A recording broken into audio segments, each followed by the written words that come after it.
మార్కాపురం జిల్లా కొమరోలు మండల పరిధిలోని తిమ్మారెడ్డిపల్లె గ్రామంలో మందలపాయ తిరుమలనాథ స్వామి దేవస్థానం వద్ద శ్రీదేవి భూదేవి సమేత స్వామివారి బ్రహ్మోత్సవాలు భక్తి శ్రద్ధలతో ఘనంగా నిర్వహించబడ్డాయి.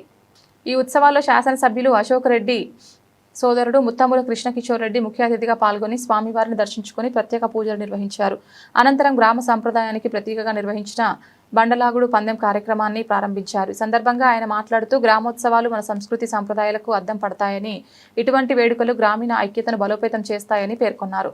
భక్తులతో కలిసి ఉత్సవాలలో పాల్గొనడం ఆనందంగా ఉందని తెలిపారు. కార్యక్రమంలో కొమరోలు మండల పార్టీ అధ్యక్షులు Boneni Venkateswarlu Yadav, society bank chairman Muttamula Sanjeev Reddy, Bijjala Tirumalareddy, market yard vice chairman Godi Obul Reddy, Chintamana Reddy, Narayana Reddy, Chennaboina Ramakrishna, Dudekula Moulali, Kalluri Tirumalareddy, Chinnapureddy Tirumalareddy, Jyothireddy, doctor Virat Reddy, Venkata Subbaiah, Ramaswamy, ఆలయ కమిటీ సభ్యులు, గ్రామ పెద్దలు, యువత మరియు భక్తులు పెద్ద సంఖ్యలో పాల్గొన్నారు.